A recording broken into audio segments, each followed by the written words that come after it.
باللہ من الشیطان الرجیم بسم اللہ الرحمن الرحیم الحمد للہ رب العالمین والعاقبۃ للمتقین والنار للملحدین والکافرین والمشرکین الصلاۃ والسلام علی اشرف الانبیاء والمرسلین وخاتم النبیین حبیب الہ العالمین وشفیع المذنبین مولانا مولا الکونین جد الحسن والحسین بالقاسم مصطفیٰ محمد اللہم صلی علی محمد وآل محمد وعلی آل بیتہ الطیبین الطاہرین المعصومین المنتجبین المنتخبین الغر المیامین واللعنۃ اللہ علی اعدائہم اجمعین وغاصب حقوقہم ومنکر فضائلہم ومنکر عصمتہم ومنکر ولایتہم اجمعین من الآن الی قیام یوم الدین رب اشرح لی صدری ویسر لی امری واحلل عقدۃ من لسانی یفقہوا قولی اما بعد فقد قال اللہ سبحانہ وتعالی فی محکم کتابہ المجید وهو اصدق الصادقین وقولہ الحق بسم اللہ الرحمن الرحیم ومن يعظم شعائر اللہ فإنها من تقوى القلوب۔ خداوند عالم اپنی پاک و پاکیزہ کتاب قرآن مجید میں واضح لفظوں میں ارشاد فرماتا ہے، وہ لوگ جو شعائر الہیہ کی تعظیم کرتے ہیں، اس شعائر الہیہ کی تعظیم کے ذریعے سے انسان کے قلوب کو تقویت پہنچتی ہے۔ یعنی اگر انسان کو اپنے دل کو مضبوط کرنا ہے تو اس کے لیے لازم یہ ہے کہ وہ شعائر الہیہ کی تعظیم کرے۔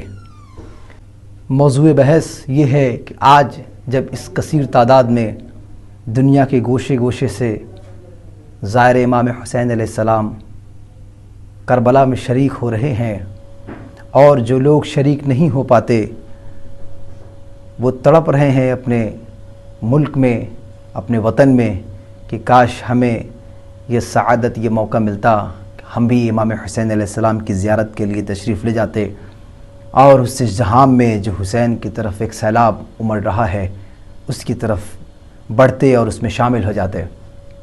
عزیزان گرامی، دنیا آج اس بات پر فکر کرنے کے لیے مجبور ہو چکی ہے کہ آخر ایسی کون سی شخصیت ہے، آخر ایسی کون سی ذات ہے جس کی زیارت کے لیے ہر مومن تڑپ رہا ہے، اور اتنی مشکل، اتنی صعوبتوں کو برداشت کر رہا ہے کہ جس کو عام دنوں میں برداشت کرنا اس طرح سے ممکن نہیں ہے۔ وہ مشی کا راستہ کہیں 100 کلومیٹر، کہیں 150 کلومیٹر، کہیں 200 کلومیٹر، حتیٰ کہ 500، 600، 1000 کلومیٹر کی مسافت طے کر کے پیدل چل کر جو زائر امام حسین علیہ السلام تک پہنچ رہا ہے، اس کی تکلیف، اس کے کرب کا اندازہ یقیناً ہم اور آپ نہیں لگا سکتے۔ ایک طرف نہ ہم اس کی تکلیفوں کا اندازہ لگا سکتے ہیں، دوسری طرف نہ ہم اس کے اجر و ثواب کا اندازہ لگا سکتے ہیں۔ دونوں شے اپنی جگہ پر وہی محسوس کر سکتا ہے کہ جو اس سفر میں شریک رہا ہے۔ حقیر نے بھی کئی مرتبہ اس سفر عشق میں شرکت کی ہے۔ وہ درد، وہ تکلیف کسی کے سامنے انسان بیان نہیں کر سکتا، اور نہ ہی وہ لطف و کرم، نہ ہی وہ رونقیں اور محبتیں، نہ ہی وہ سما انسان لفظوں میں ڈھال سکتا ہے۔ پھر بھی دنیا کے لوگوں نے جب اس منظر کو دیکھا، سوشل میڈیا کے ذریعے سے، فوٹوز کے ذریعے سے، ویڈیوز کے ذریعے سے، لوگوں کی نشریات کے ذریعے سے، مفکرین آج اس بات کو لکھنے کے لیے مجبور ہو گئے ہیں۔ اتنا ازدحام، اتنے زیادہ لوگوں کو ایک ساتھ ایک مقام پر جمع کرنا ایک مختصر سی زمین پر محال ہے، لیکن یہ کمال حضرت امام حسین علیہ السلام ہے۔ کربلا کی سمت ہر آنے والا جب یہاں سے جاتا ہے تو سعادت اور کامیابی لے کر جاتا ہے، مایوس اور اداس ہو کر نہیں جاتا۔ آخر ایک شخص آیا، کہنے لگا مولا میں حج کرنے جا رہا ہوں۔ امام نے کہا اگر تو زیارت امام حسین کرنے جائے گا تو اللہ تجھے ایک حج کا ثواب دے گا۔ اس نے کہا مولا میں اب تک 19 حج کر چکا ہوں، اس سال بھی حج کرنے کا ارادہ رکھتا ہوں۔ امام نے کہا اگر تو زیارت امام حسین کرنے جائے گا تو اللہ تجھے 20 حج کا ثواب عطا کرے گا۔ اللہ اکبر۔ عزیزان گرامی، اسی لیے یہ تو کتابی باتیں تھیں جو وہی سمجھتے تھے جن کتابوں سے مانوس تھے، جو روایات پر عقیدہ رکھتے تھے، جو انہیں پڑھتے تھے. لیکن آج دنیا بھر کے مفکرین نے یہ لکھا کہ عشق اگر ہے کوئی تو اس مذہب کا، جو ساری صعوبتوں کو برداشت کر کے ہزاروں میل پیدل چل کے ایک شخص کی زیارت کو جاتا ہے.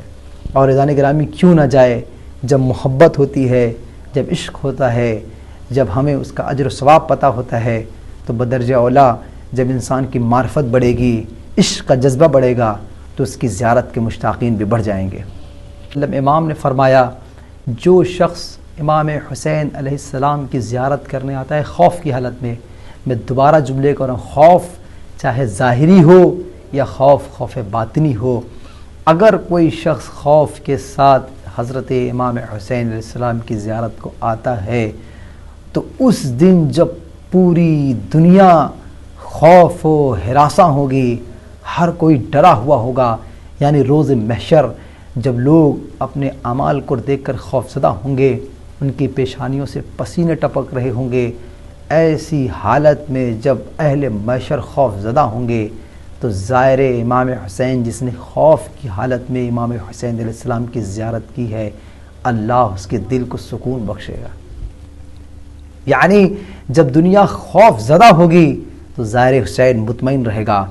اور روایت کا آگے فقرہ ہے کہ اس کے باوجود بھی اگر اس کے دل کو سکون نہ ملا تو اللہ اس کے قلب کو مطمئن کرنے کے لیے فرشتوں کو مقرر کر دے گا اور کہے گا جاؤ اور زائر حسین کے دل کو سکون پہنچاؤ، اس لیے کہ اس نے اپنے دل کو تکلیف میں ڈال کر ابا عبداللہ الحسین کی قبر کی زیارت کیا تھا.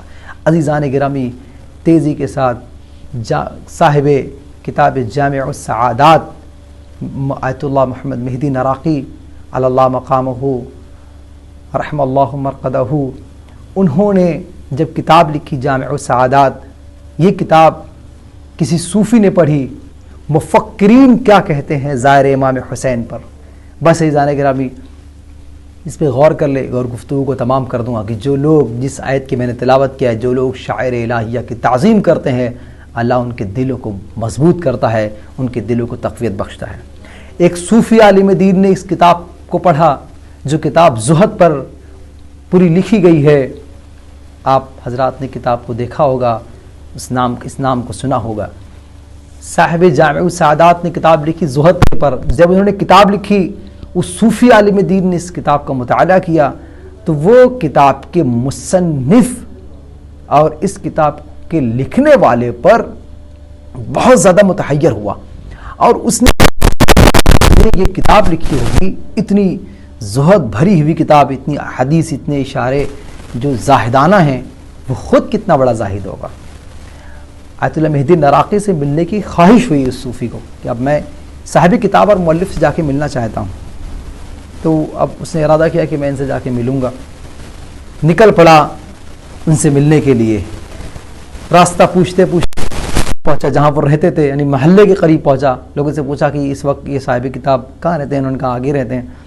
بس مختصر کر رہا ہوں کہ جیسے جیسے وہ مصنف کے مکان کے قریب پہنچ رہا تھا، علاقہ بدل رہا تھا. یعنی جہاں سے وہ چلا تھا وہ اتنا اچھا اور منظم علاقہ نہیں تھا، لیکن جیسے جیسے وہ اس بتائے ہوئے پتے کے قریب جا رہا تھا، علاقہ مہنگا، خوبصورت اور اچھا ہوتا جا رہا تھا.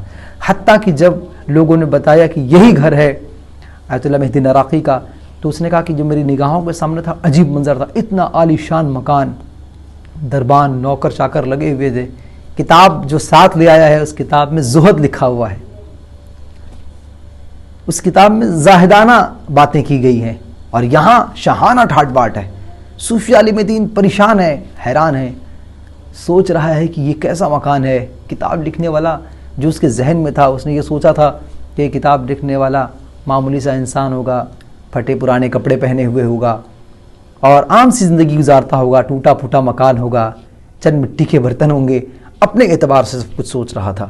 لیکن جب وہ مکان کے قریب پہنچا، ان کے گھر کے قریب پہنچا، اس نے جو منظر دیکھا اس نے اس کی حیرت میں اضافہ کر دیا اور پریشان ہوا، شدید پریشان ہوا. حتیٰ کہ جب اس نے دروازہ دق الباب کیا، دروازے کو کھٹکھٹایا تو دربانوں نے دروازہ کھولا اور تاریخ نے لکھا کہ جیسے جیسے وہ گھر میں داخل ہو رہا ہے، ابھی دروازہ کھلنے کے بعد فوراً وہ گھر میں داخل نہیں ہوا، بلکہ صدر دروازہ الگ ہے، درمیان میں ایک دروازہ ہے، پھر آخر میں ایک دروازہ ہے، یعنی اس طرح سے دروازوں کو عبور کرتا ہوا، جہاں سپاہی لگے ہوئے، نوکر چاکر لگے ہوئے. وہ کہتا ہے کہ جیسے جیسے میں گھر میں بڑھ رہا تھا ویسے ویسے اب میرے خیالات بدل رہے تھے.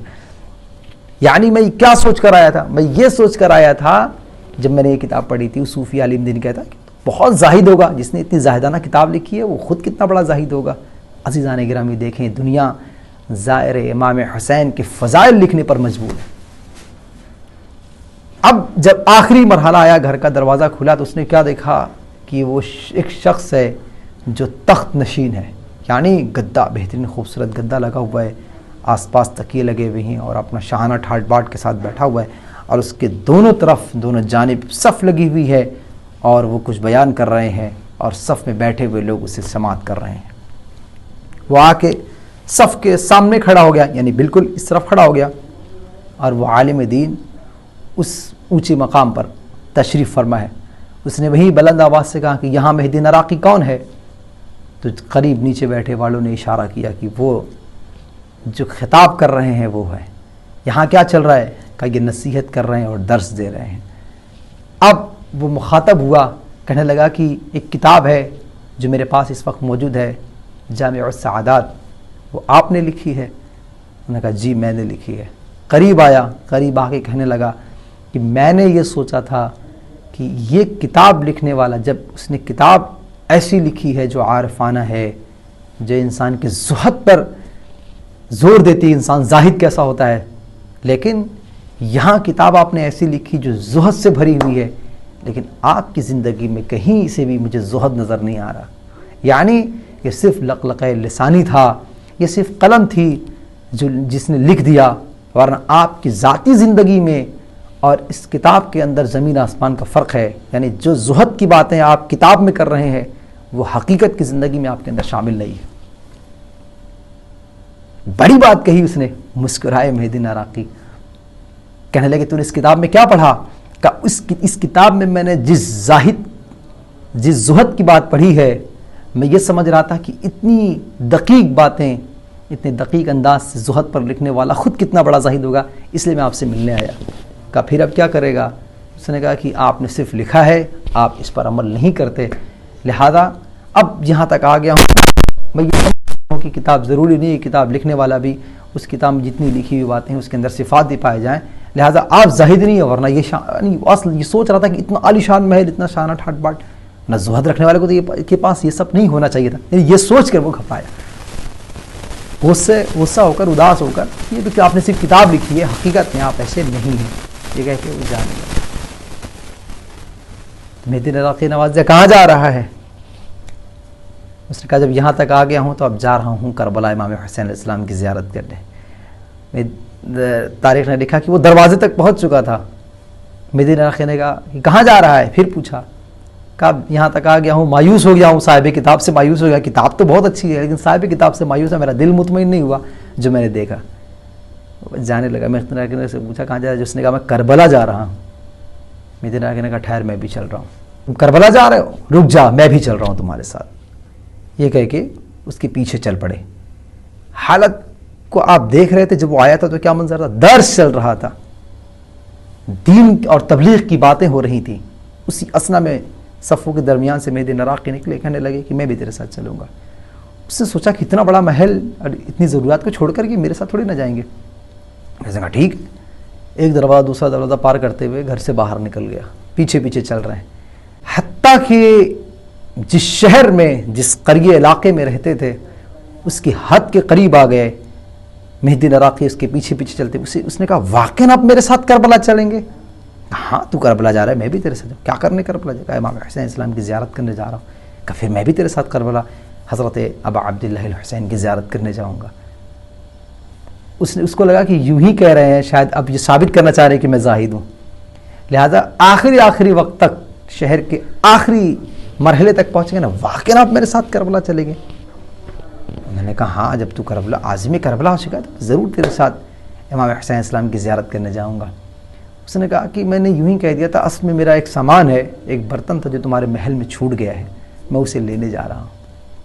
یعنی میں اب آپ کے گھر واپس پلٹنا چاہ رہا ہوں, میں وہاں ایک چیز بھول گیا ہوں. مہدی عراقی نے کہا یہی تجھ میں اور مجھ میں فرق ہے, تو نے کتاب پڑھ لیا لیکن تو نے ظاہری چیزوں پر تطبیق دی. کیا فرق ہے؟ کہا تو دیکھ نہیں رہا ہے کہ میں کس حالت میں اپنے گھر سے باہر نکلا, حتیٰ کہ اس حالت میں وہ اپنے گھر سے باہر نکلے کہ جو دوش پر یہ ردا ہوتی ہے وہ ردا بھی اسی مسند پر چھوٹ گئی تھی, بغیر ردا کیا ہے. مہدی عراقی نے اس صوفی سے کہا یہی فرق ہے, دیکھ تو حضرت امام حسین علیہ السلام کے لیے اپنا ایک معمولی سا برتن نہیں چھوڑ سکتا, میں نے صرف نام سنا کہ تو امام حسین السلام کی زیارت کے لیے جا رہا ہے, میں نے سب کچھ اپنا چھوڑ دیا تاکہ امام عبداللہ علیہ السلام کی زیارت کر سکے.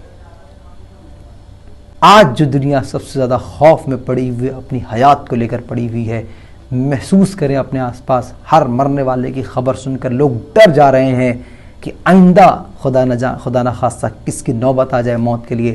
موت کا خوف لے کر ہر کوئی جی رہا ہے. جس کے اطراف کے لوگ اس دنیا سے چلے گئے وہ مزید خوف زدہ ہیں. لیکن زان گرامی روایت نے لکھا ہے, صادق آل محمد کا فرمان ہے کہ جو شخص امام حسین علیہ السلام کی زیارت کو آتا ہے, اللہ اس کی عمر کو بلا شک بلا ریب اس کی عمر میں اضافہ کر دیتا ہے.